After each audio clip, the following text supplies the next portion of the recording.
Faldarth disappears, as he has done so many times before. The shadows behind the Duke become animated for a moment, and from the blackness rises up a man in dark robes. Watch out! I'm going to cast a barrier straight on the Duke and demand that he get out of the way straight away. Your barrier successfully encapsulates the Duke. The Duke doesn't even notice the barrier being cast, but he looks at you kind of strangely, like, why did you make that gesture? He then turns to face the man in robes and says to him, "What do you want?" The man in the robes, speaking in a gravelly voice, says, "We have a rat problem." A rat problem? Those must be pretty big rats to get your attention. The Duke says to the man in the robes, "A very big rat. Let me show you." The man begins to walk toward the passageway. The Duke turns to you and says, "There's a matter that requires my attention. Please stay here with my steward for a moment. We'll see about getting you set for your journey." As the Duke follows the man in robes out. Good work, Revan. Saved the day. Always good to be safe. I hope this isn't an Argonian-sized rat. The Duke makes a gesture into the air. The guards begin to gather around him, and they all proceed through the passageway. Oh. Do we want to? I feel like we should follow, but kind of just in the background, just to keep an eye on what's going on, right? Or do we just stand here? Yeah, we'll follow. The rat that had run up from below immediately gets stepped on by the man in black, and the rat just gets crushed and is no more. Yeah, they just step over it and continue down the stairs. The Khajiit follows behind. Sirs! Please, the Duke wanted you to stay here. Perhaps we can get you outfitted and prepared for your journey. It's very clear he's kind of frantic, and he doesn't want you to follow these guys. But it doesn't look like there are any guards that see you guys at the moment. The rest of them seem to be following the Duke. So he's gathered up pretty much all of the soldiers in this area, and they're all following him. So when you say outfitted, do you mean you have high quality armor? Potions, swords, anything you need. I'm sure we can find it for you in the armory. Alright. I think I'll go with you then, Mr. Khajiit. Good. He says as he leads you on down this passage, in time with the rest of them disappearing down into the depths. I'm too curious. I'm going to keep following the guards, so I'm going to sort of sneak and duck off. Very excited about the prospect of getting new gear, so I'm going to be constantly pointing at all of my mismatched boots and my shoulder pauldron, which doesn't match with my other one, and basically just really annoying him with how desperately I need new gear. And your deception was successful. The Khajiit follows you forward, not seeing that Revan has broken off from the group. Oh my god. Whereabouts are you? I don't think I can come back, boys. Oh yeah. Yeah, so let's see. He's definitely here. made that not a possibility. I managed to distract one of them, the steward with no weapons. Yeah. A door has slammed shut in the hallway here, so going back isn't actually an option. As the cloaked man leading the Duke heads down the spiral staircase, it's clear that the dead guards are now on the southern wall. The woman who witnessed the guard's death is speaking to another guard. There seems to be a physician or some kind of alchemist or someone on the southern wall looking over the corpses, trying to identify what exactly happened. Revan is able to observe most of this from where he is, but they aren't able to see him because he's up in some shadows. It's a chameleon spell on myself. That's what I think I might do. Yeah, you're concealed. They don't know you're there. You can see that a large iron gate has slammed shut behind you. There are a few torches present. They are illuminating things, but there are massive shadows to duck in and out of. The northern wall especially is very dark, whereas the southern wall is more illuminated, and you really can't see past this main junction here. Hearing the door shut, I'm gonna kind of panic and quickly head around to the northern side, staying in the shadows, grabbing a torch on my way. I'll keep the torch then, and I'll head up this way. Area seems clear. It's narrowing, however, and there aren't any torches up in this chamber, whereas the southern chamber is well illuminated and fairly clean.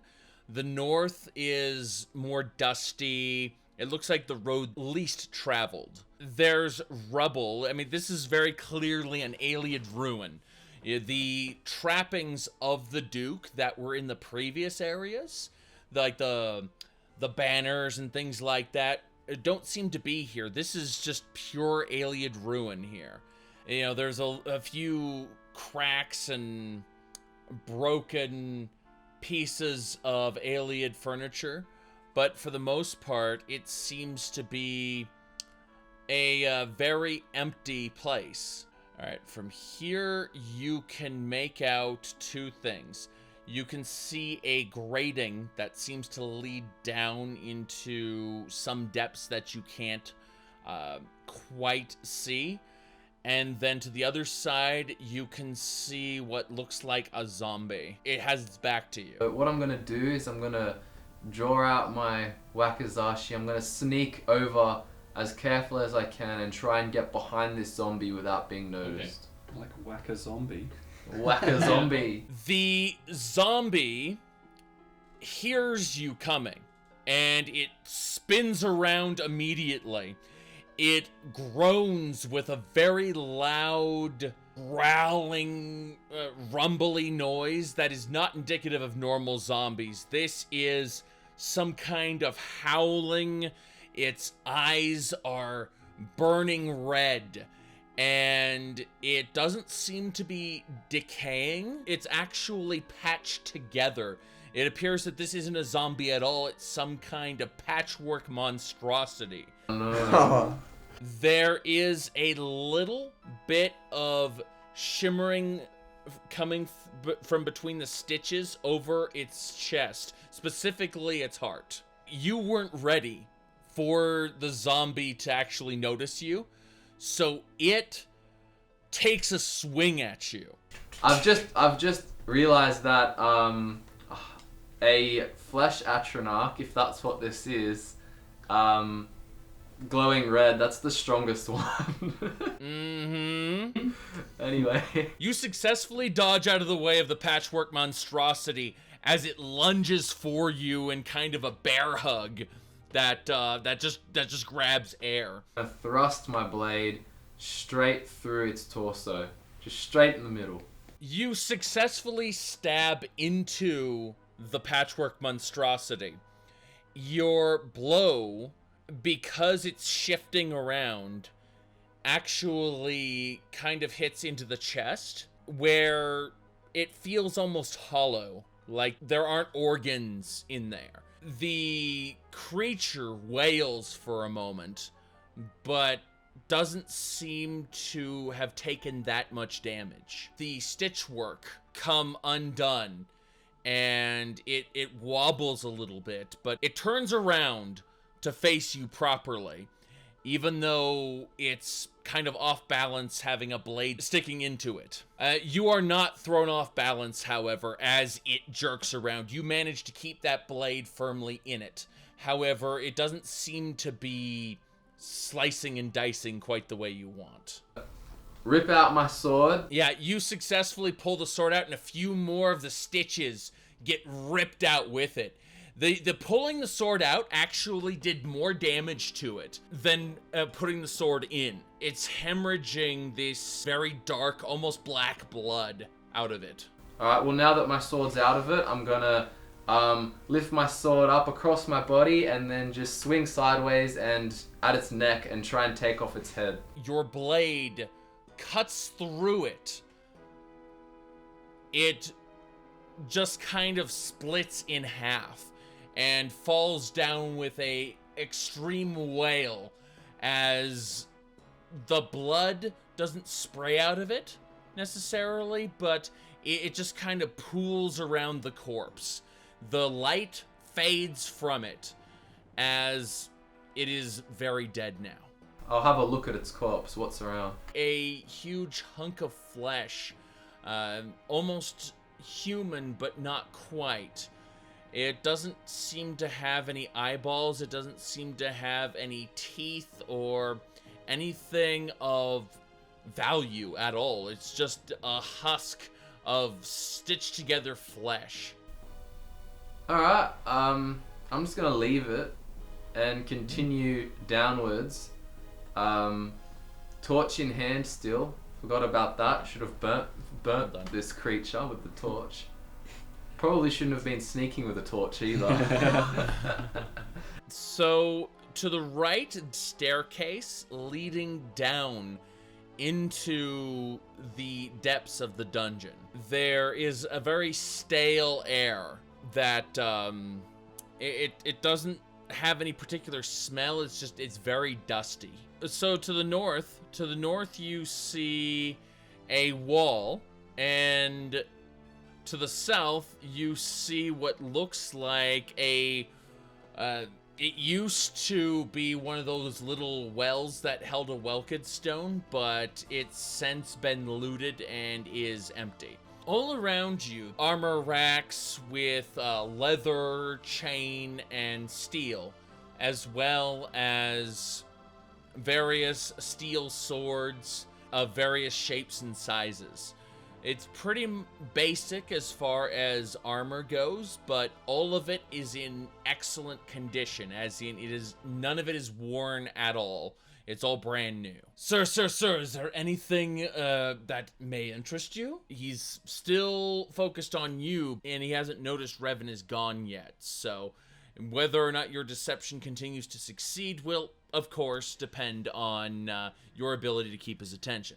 If we're going to be heading to High Rock, it would help to have a Breton who looks the part. So I think it's definitely in your best interests to, to fit me out with the best set of steel armor you have, and perhaps a sword, or I don't know if you have any halberds, but I'd take a sword if that's all I can get. The cloaked man leads the Duke and their soldiers down and through the chamber. I'm gonna follow stealthily, In hot pursuit. but sticking to the shadows and the. Oh my god. The furthest back knight hears something, and he stops for just a moment and goes, "Must have been my imagination." And then goes back the line as the hooded man immediately leaves the group and heads up to meet the knights who were waiting at the sealed door. You can't see or hear what's going on over there. It's simply too far away. To the north of you, there is a kitchen area full of barrels and other things, tables. To the south of you, there is a storage area with crates and things stacked extremely high. I'm gonna move closer, so close enough that I can eavesdrop. Okay, well I think, right here in front of him, wasting no time, I'm going to strip off all my crappy old iron armor and start putting on that set of basic steel armor. Are you using your charm skill when you take your armor off? I don't want to bed the guy, Is so... it a striptease? No, I'm literally just going to be dropping them on the floor. That's fine. So I'll do that now. The Duke and his soldiers come up from behind. The rat will have nowhere to run. The Duke comes up, leaving his soldiers behind with a gesture, and with that gesture, they all immediately stop. They're extremely well trained too. I mean, he is able to just with his hands command their actions. The Duke says, Will you have any trouble with this rat? None at all. And he walks up to the door, and reaching into the shadow, he turns completely pitch black and sinks into the shadow of the door and vanishes. Well, there's nothing more to see here. Dran will take care of the rat. The rest of you, I want at least 5 of you guarding that door at all times until Dran comes back out. Do you understand? They'll shout, "Yes, sir!" as the guards closest to him immediately take a formation blocking off the door. The Duke begins to walk through the guards. The guards immediately cascade out of his way as he walks forward. The physician runs up to the Duke and says, "My lord, the knights have silence. I don't need to know the details. Just make sure that Dran takes care of the rats. If the families need paid, make sure they're paid." Yes, sir. The physician heads down back to the corpses, and the Duke and his people start to move out. All right. Well, so I'm not carrying around anything unnecessary. I'll probably, once the change is done, I'll just drop all of my old armor. Yeah, and then I will go ahead and go pick up probably the sharpest, nicest looking longsword I can see off the rack, to just, sling at my hip while I've got my halberd on my back. So, Well, there's no way in hell I can Levitate. able to do anything. I'm going to cast Levitate on myself. I'm going to cast Levitate on myself as stealthily as I possibly can. You successfully cast Levitate silently. No one sees it, no one hears it. Now, I'm going to levitate over everyone. I'm going to up into the air, and I'm going to silently float as an invisible shade through the air. Nobody here looked up, and you made no sounds, so no one here is aware of you. Oh, yeah. Alright. Door is very thick iron at the bottom. The thing is this is a door that slides down. It has 2 chains holding it up, but there is a very, very small area toward the ceiling that you could maybe squeeze through. You don't know if you can actually fit. You do not have whiskers like a cat, so, it's dubious if you can fit through there. just get stuck in there. I'm gonna... Invisible, freestyle dive into the hole. Come on. I'm gonna have to get a little ingenious here. I don't see if I've got some lube in my inventory. Way to make noise. Or do the I guess it's exact on the same other thing, side. but down the other side of the hole. If that makes sense. So it's on the other side of the gate. You know how in Revenge of the Sith, Palpatine flies towards the Jedi when they Yeah. walk in like that? That's what you have to Spiral. do through the hole. Alright, well, I'll hold, I can hold my sort of staff out, in a way as I squeeze through as well, couldn't I? It doesn't have to be on my back, I'll just hold it in my hand and sort of Point it forward. point at it the hole. forward.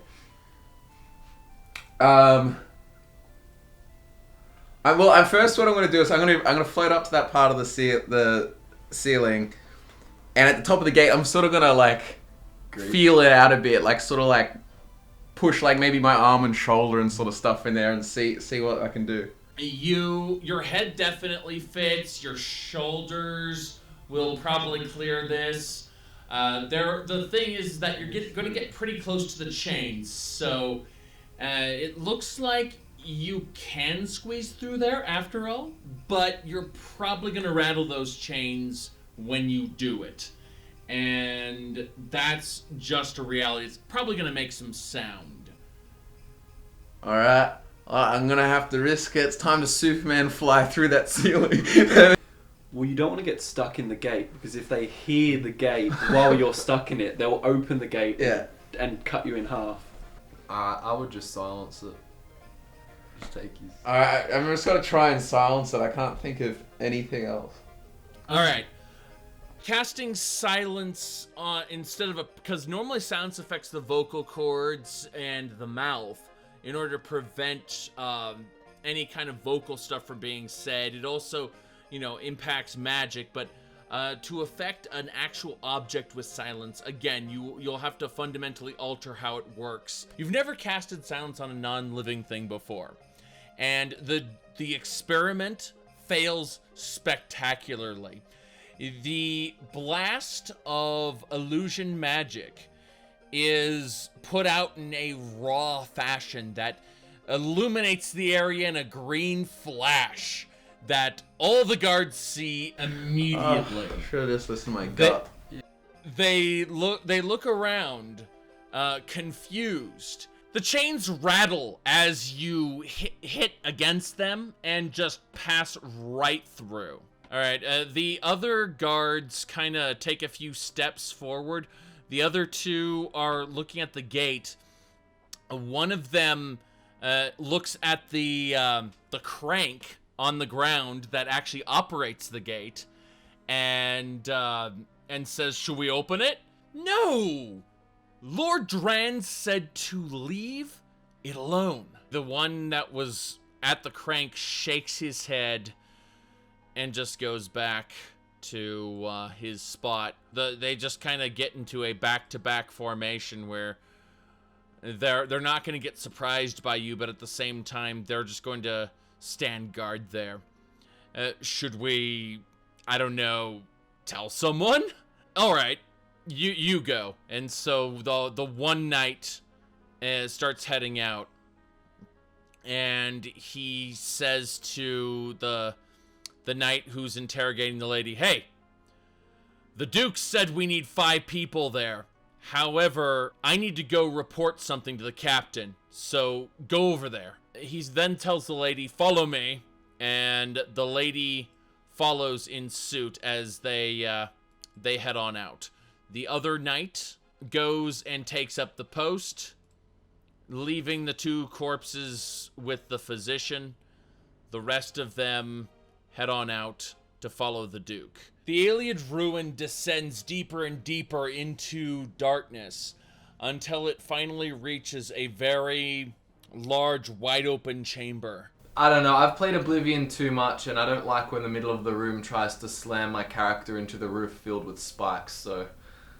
There is such a mechanism, it looks like, but it is broken. It's like, there's pieces of wood and like stone that have jammed the mechanism. You can see this gigantic spike crusher. However, there is what looks to be an iron or some kind of metal statue, humanoid thing facing the north. I'll just try and not really sneak past it. I'm just gonna walk past it. If something happens, something happens.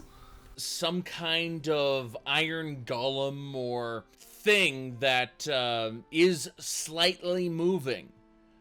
However, it doesn't actually notice you. Even though you've seen it, it hasn't seen you. Your torch illuminates a staircase leading down. Down the stairs we go. I have no wish to kind of slash with my sword against something that's made of iron. I don't think that'd be too healthy for my weapon, so... The iron creature that is moving fails to notice you, and you walk right by it, torch in hand. What you do see is an extremely large door to the north.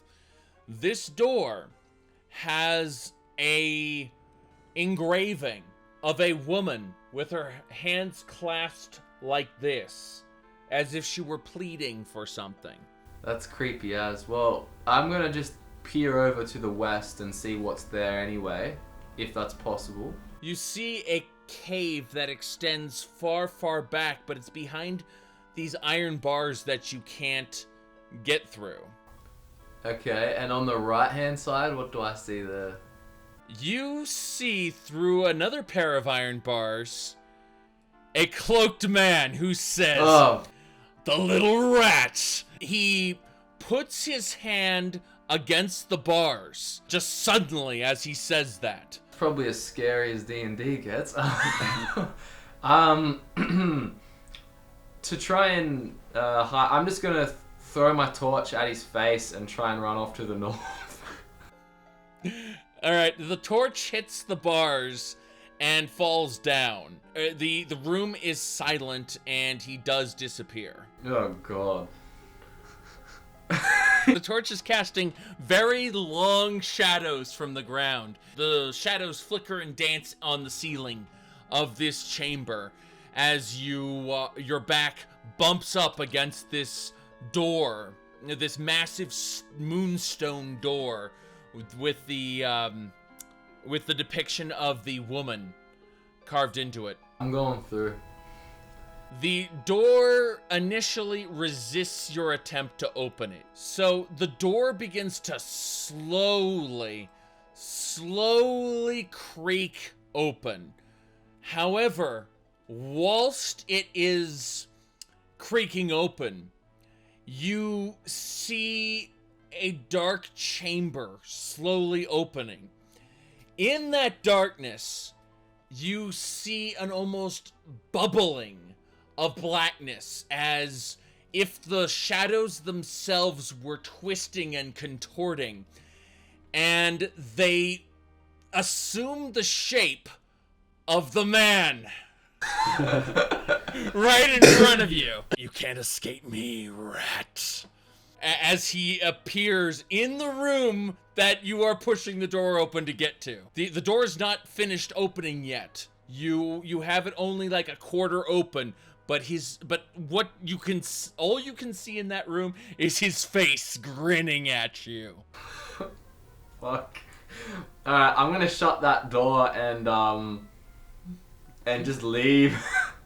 The shadows continue to dance about from the torch that you left on the ground near the bars. The shadows behind you begin to take on that kind of bubbly aesthetic where they're twisting and contorting into something. Get the hell out of here. But as I'm going through, gonna have my sword out, just slow down and coat my sword like. Taking a moment, you coat your sword with your deadly poison. This time, the iron statue notices you and goes as it starts creaking towards you. I'm gonna just try and rush past this iron creature and keeping a careful eye on it in case it goes to attack me so I can dodge. It immediately goes to attack you. There is no delay. The statue makes a lunge for you, but you manage to slip by it as you run past. You are faster than it, and it actually slams into the wall next to you. The wall actually gives way, and part of it just caves into what looks like a hollowed out chamber. So the wall just kind of falls open as this thing goes vroom, and you've slipped by. I'm out of here. Just gonna run. The shadows behind you continue to bubble as you step past. You no longer have a torch, so it's only your inherent night vision that you can see, but everything seems to be twisting and misshapen that behind you. The only thing that's clear is in front of you. Everything else seems to be taking on the form of a cloak or a hood or his face. They seem to be appearing and disappearing rapidly. The shadows around this area continue to twist and contort. As you step up the staircase, you are keenly aware, right next to you, as you turn the corner up, you see half of the man's face, and you realize he is a Dunmer. I'll have a swing straight at that Dunmer face. Take a swing, mate. I'll take a swing. Your swing stabs into what looks like his body for a moment. However, you don't feel it making contact. What you feel instead is if you had just hit air, and the image of his body begins to disperse outward like mist around the blade, kind of circling around it. You feel his hand on your sword, but he hasn't got a grip on it yet. You can feel like he's trying to grab the blade away from you. He grabs your blade and tugs, sending you off balance, whirling you around, smacking you into the wall. You successfully cushion the blow of your body smacking against the wall. You manage to push away from it, and you don't take the full brunt of the impact. However, he lets go of your sword, and he laughs. You think you're clever, little rat? His form disperses into shadow, and you begin to see the other parts of the room bubbling as if he were going to suddenly burst through any one of those spots.